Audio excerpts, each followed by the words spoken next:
New data from Statistics Canada shows that Alberta is quickly growing. Just how unaffordable has Toronto become? 28% of Canadians overall are considering relocating. People from the most expensive urban centres are seeking a change of scenery.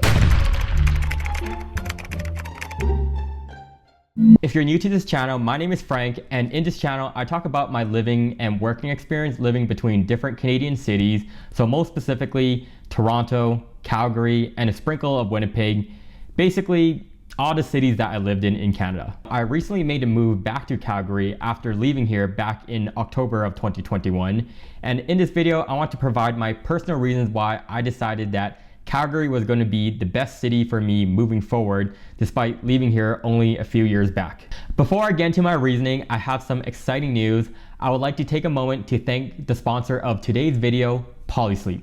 When I first moved back to Calgary and into my new place, I found myself in need of a quality mattress for my home. Thankfully, Polysleep reached out and offered me the opportunity to try their latest mattress, pillows, and protective bedding. To be honest, as a person who requires their 6 to 8 hours to feel fully rested, I was quite eager to experience how their products would compare to what I was used to, and more importantly, how it would enhance my sleep. Overall, I have been quite impressed with the Origin 2.0 mattress and pillows that I received. Polysleep offers a wide range of sleep products from mattresses to pillows and accessories. If you're in the market for an upgrade, you can use my code FrankH for 30% off selected products online. I'll include their code in the video description for you to explore after this video. Once again, a big thank you to Polysleep for this collaboration, and now let's dive into the video. One of the main drivers as to why I decided to move back to Calgary would ultimately have to do with housing affordability. As some of you may already know, I've been renting in Toronto for almost a decade long, and I was just sick and tired of being at the mercy of my landlord in terms of my living situation. Like every single month, I would question in the back of my mind, what were the motives of my landlord? Were they going to potentially try to sell off this unit?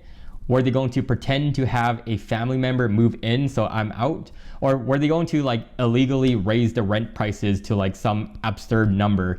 Like I just never really had a peace of mind living there. And you know what? Some of you can make the argument that it was all just in my head, and maybe so. But for me personally, I just didn't like this level of uncertainty. So I took matters into my own hands and I worked relentlessly over the last few years. Like back in 2020, I got laid off from my job.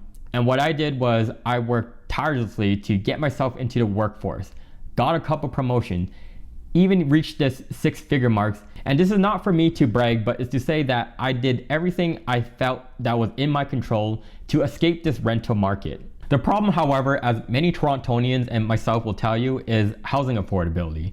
So if you're looking for a 1-bedroom condo out in Toronto in a good area that's not sketch, pretty safe, and the infrastructure inside is like not stupidly designed, you're probably looking between anywhere between $550K to $600K, or maybe even a little bit more. I mean, sure, I have no doubt in my mind if condo sales continue to dip like how we're seeing it this year, I felt like I probably could have bought a condo of my own within the next few years.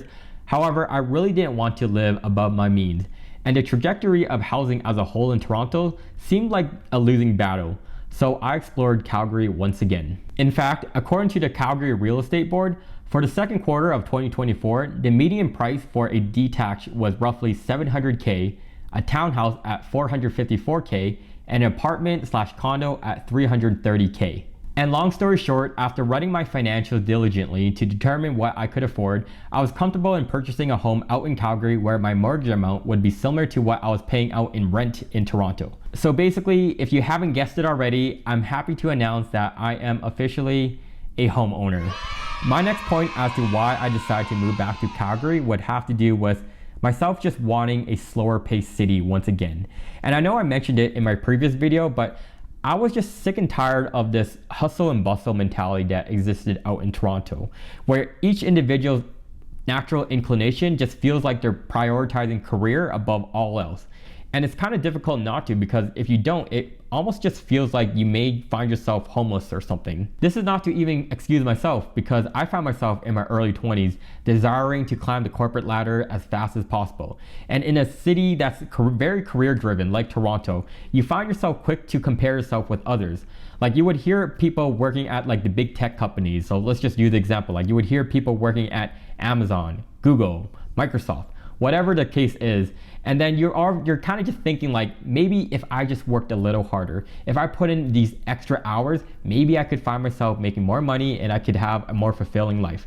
And usually I find that people who do end up working at those places burning out in the long term. I felt like I came near to the point in my career where making more money comes with the expense of your personal time, which can be fine if you're truly passionate about the type of work you actually do. Otherwise, it can be quite depleting. During the pandemic, when I first lived in Calgary, I definitely recall a more laid-back lifestyle where if I had to describe the city overall, I would say it was very family-oriented. Where if I had to describe Toronto, I would say it's very career-oriented. So this is not to necessarily say that one city is better than the other. Rather, it may just depend on what stage in life you're currently at. Like I can see someone who's in their early 20s, fresh out of post-secondary education, desiring to climb up the corporate ladder and develop their skills. Whereas someone that's a little bit older, who's looking to settle down or start a family, desiring a more laid-back city like Calgary. I do sort of want to highlight that Calgary repeatedly over the years is ranked in the top most livable city, not just in Canada, but in the world. According to the Global Livability Index that tracked the 5 categories of stability, healthcare, culture/environment, education, and infrastructure, Calgary scored a high score of 96.5. The third thing that strikes my mind as to why I moved back to Calgary would have to do with I'm just over the commuting situation that exists out in Toronto. And it just felt like since the pandemic, things just gotten back to the high levels of traffic, or if anything, it felt like things just gotten worse. And I don't really see things improving all that much.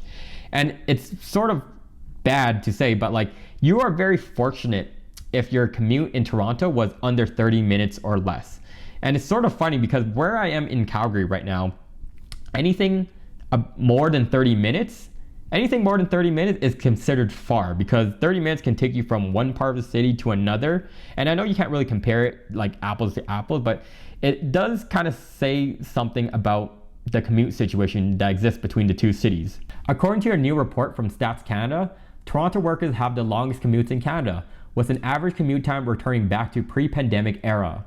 It was said that the average Canadian spends 26.4 minutes traveling to work, and Toronto has the highest commute time of 33.3 minutes, whereas Calgary sits below the average at 25.3 minutes. Thankfully, you guys have me, because let me just tell you the reality. And this is sort of a half joke, half not, but in Toronto, you can just assume your commute's gonna be 1 hour one way, and then out in Calgary, it's gonna be like 15 minutes or less.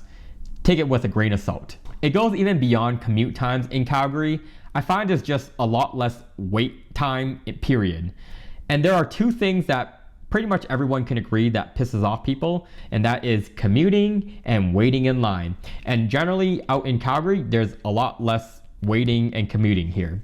So like I noticed, like if I'm going to the store to do groceries, filling up the gas tank, or even just going to like the car wash or something like that, there's not as much lineup here. And it's almost like kind of shocking, because coming from a Toronto perspective where I'm like used to like waiting like 10 minutes to fill up my gas tank or whatever the case is, it is quite nice.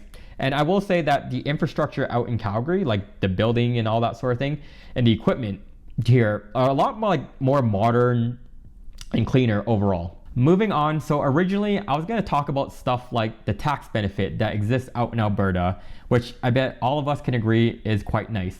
But personally, that's not exactly why I moved here. It is nice, but personally, I just no longer visioned a life in Toronto, whereas out in Calgary, I very well did. I think beyond just an affordability issue out in Toronto, I feel like we live in times where, especially people in the younger generation, feel navigating through life is more confusing and challenging than ever before.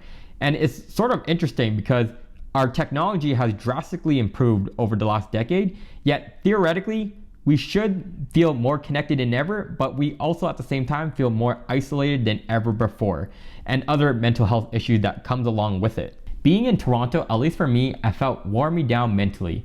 If we're focusing on Maslow's hierarchy of needs, now looking at this pyramid, boy does it feel difficult to fulfill that bottom physiological needs of food, water, shelter in Toronto, where your rent is like $2,500. I'm getting sort of sidetracked, but what I'm trying to say is that I no longer vision a life out in Toronto where I am commuting 1 hour each way to see people or get downtown Toronto or be almost house poor paying for an overpriced shoebox. My experience in Calgary has been everything that I've visioned so far. Number one is that I'm no longer renting anymore. I luckily now own, and my commute time is drastically cut in half. If anything, I'm almost kind of shocked about how fast I'm getting to places. Whereas when out in Toronto, I'm like calculating if I should like leave 15 minutes earlier to compensate for potential delays.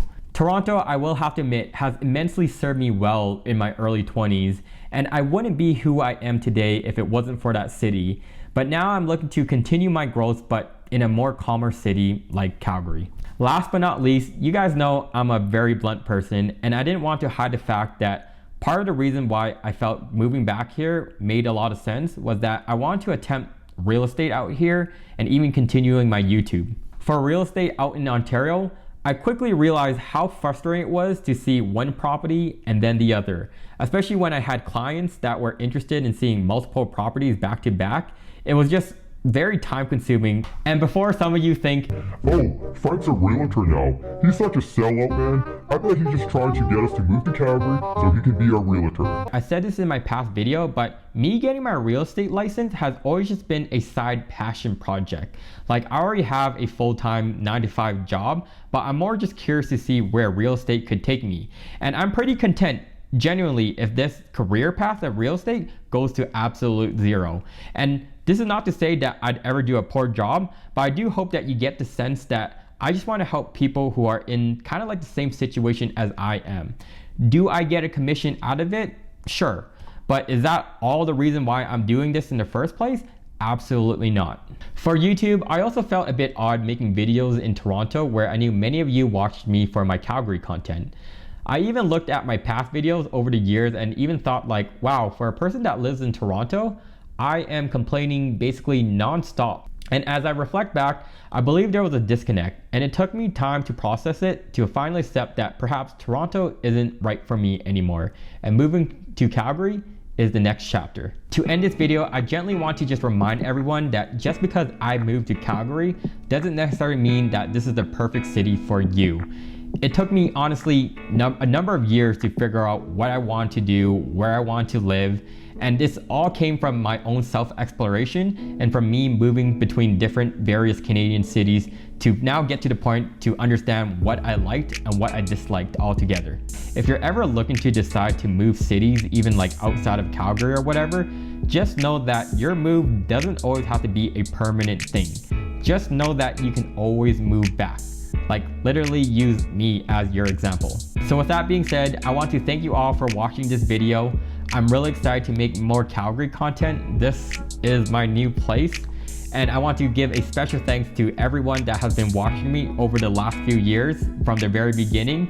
Thank you, and I guess I'll see you all in the next one.